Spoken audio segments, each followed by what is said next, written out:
Hello and welcome to H Invests. Today we're going to be talking about how to create a proper budget. Okay, so this is how most people will do their budgets.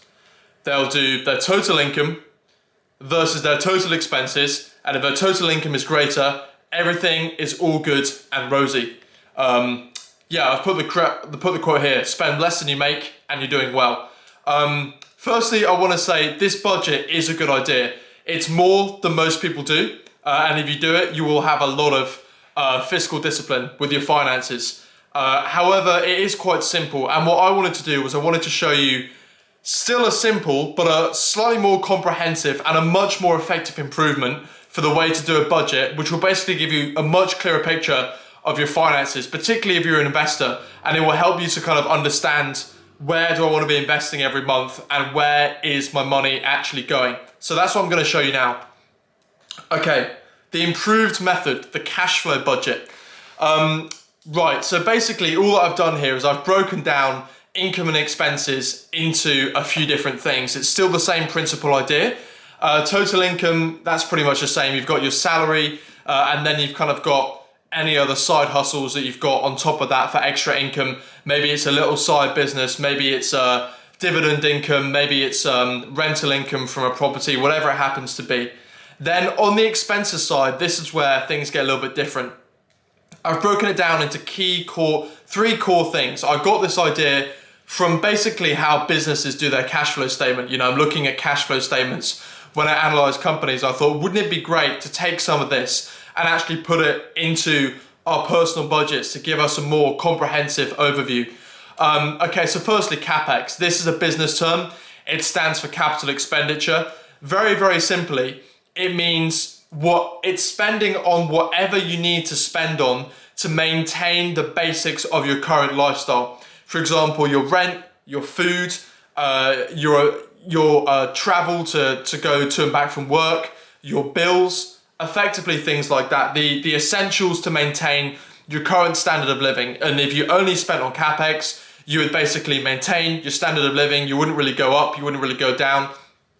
That's basically what the CapEx is. Secondly, you've got the doodads. So this was a term I borrowed from Robert Kiyosaki, author of Rich Dad, Poor Dad, and many others. And he talks about doodads are basically the luxuries in life. You know, they're the things you don't have to spend money on, but you do. I've given the example of a new watch here. You're treating yourself, a new car, whatever it happens to be. It can even be something small, like non-essential.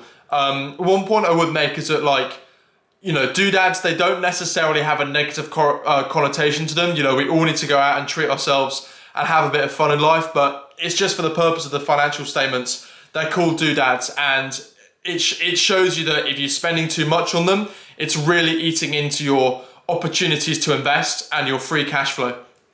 And then the last one is cash for reinvestment. This is something that I really don't think enough people consider things like this. So it's very different from both doodads and CapEx. What I mean by cash for reinvestment is it's basically like where you are reinvesting in opportunities that will give you a return or add value to yourself in the future. I've put education as an example. Improving your education to help you be better qualified for a job, which you might get a pay rise for. It might be me spending money on a more decent camera for my YouTube channel, which is then going to improve the quality of my videos. It's things like that. And then when you take these two away from each other, the brackets just mean this is all negative. You get your change in savings. Your total income minus total expenses is going to be your change in savings or your general cash that's sitting in your bank account. Another term that I made here, again, this is taken from cash flow accounting. Your total income minus your CapEx, what you have to spend to maintain your current lifestyle, that's going to be your free cash flow. And your free cash flow, you can use that for forever you want. You can use it for your doodads, you know, go out and buy something to treat yourself. You can use it to reinvest in yourself and buy something new that's going to improve your kind of income generating activities. Or you can go and put it straight into your savings and you can defer it for a investment activity or a doodad later on in the future. Maybe you're saving up for a holiday and you know it's going to take you 3 months to get there. You can store some free cash flow, which then goes into your savings, which you'll be able to spend to then go on holiday without affecting your month to month. Okay, so what I'm going to do is I'm now going to hop over to Excel and show you a very simple example. If you don't have Excel, Google Sheets will be very sufficient for creating a budget like this. It doesn't require complicated Excel skills at all. If you've never used a program, plenty of free tutorials online, just search on YouTube. But yeah, let's hop over to Excel and I'll show you what this budget looks like in practice. Okay, so welcome to Excel, and here we're sticking with our character Jim. Here we've got Jim's budget. So as we can see, as I explained in the PowerPoint presentation, you've got your income here. Jim's salary, 2K. He does a little bit of music teaching part-time as a side hustle. So he makes 200 to 300 from that. And here you've got his total income. You've then got his CapEx, rent, food, bills, insurance. As I said, just the really basic things you need to maintain your current standard of living.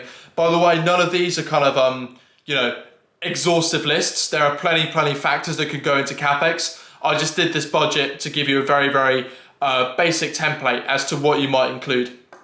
So there's his CapEx, and as you can see, then you have his free cash flow, which is his total income minus his total CapEx. And it's good for Jim because we can see his free cash flow is consistent and his free cash flow is positive. And I've got a graph of it here. You've got the CapEx there and you've got the income there. And the area in between those two lines, that is going to be your free cash flow. Which is really, really good to see, because if you have your CapEx really, really close to your income, like, life is going to be very, very tough, and you're not really going to have any money to kind of treat yourself on stuff. You're not going to have any money to be able to reinvest and start compounding your wealth. You're not going to have any money to kind of improve any kind of side hustle you have going on. So it's really, really important to maintain that good free cash flow buffer, which is good what Jim's doing. He's kept his rent mortgage. He's not upgrading to a more lavish place and really pushing his CapEx limits. He's got a high amount of free cash flow, which is great because it leaves him free to spend the money on other things. You've then got his doodads. As I mentioned, just kind of luxuries and things you don't necessarily need to survive, but you want to spend them on. So that's your doodads. Again, a non-exhaustive list. I mentioned a watch in the PowerPoint presentation. Then you've got your cash for investing. So as I mentioned, this could be anything that kind of helps you improve your side hustles, your long run rate of return. It could be Jim educating himself, passing a new exam that he'll need for his employment that will help him get a pay rise. It could be, more money into his brokerage account, which is kind of making the bulk of his investment here. And also just putting new stuff into his music side hustle. So that's cash for investing. And then you've got your net cash saved. So this is going to be your change in cash balance. As you can see, this is going to be your total income, and then minus the CapEx, minus the doodads, and minus the investing, as we saw from the PowerPoint. We're leaving out the free cash flow as this is a calculation rather than something that actually happens to his bank statement. So if you go into it, you can see there, total income minus the sum of CapEx, doodads, and cash for investing. And this is his baseline saving. This $3,000 was what he was had saved before this all started. And then basically his net change in cash, 242, gets added to that, and his end of month saving is 3.2K. You can see Jim's done quite well over time. He's added to his net cash of saving over time. You can see it went down in month 3. He said, look, my net cash is going well. I've saved up a lot here. Let's go on holiday. So he spent $700 on a week's holiday. But you can see he's managed to maintain his savings above 3K, which is great. It's always important to have that kind of buffer, that emergency fund in case anything goes wrong, right? Yeah, you can make loads of really useful graphs and pie charts from this. You really, really can. But one that I would recommend is every month doing a pie chart of your use of your free cash flow. So as I discussed, your free cash flow can either go into doodads or cash for investing. And if it doesn't go into one of those two, it's just put down as net cash saved or cash that is going into your savings. That one, obviously, it can be negative. So yeah, we can see here Jim's breakdown for May 2019. He's doing well, only 22% spent on his doodads. He's got a lot into investing, 36%. And as you can see, most of that cash for investing went into his investment brokerage account, 300 there. And he's also got his net cash saved going up. I would say, depending on what Jim's financial goals were, this net cash saved is actually quite a high figure.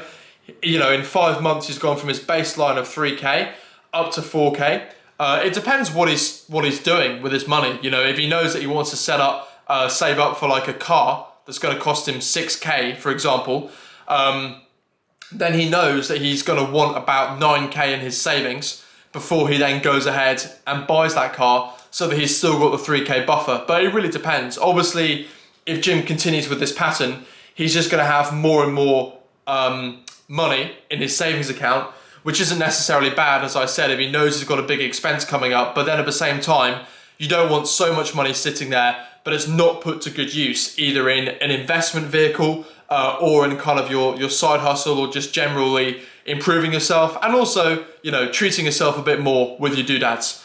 So that was basically the budget. I really hope you guys found that useful. It's very, very easy to do. You know, just pull up your bank statement, a credit card statement as well if you've got one. Just input the numbers into Excel, have a play around with the graphs, and boom. If you are not sure how to do these kind of graphs in Excel, again, I'd really recommend just, you know, using the internet as a resource to find out how to get some tutorials on Excel. But there's loads of stuff out there with that. And yeah, I hope you guys found this useful. Let me know any questions or video suggestions in the comments. And until next time, happy investing.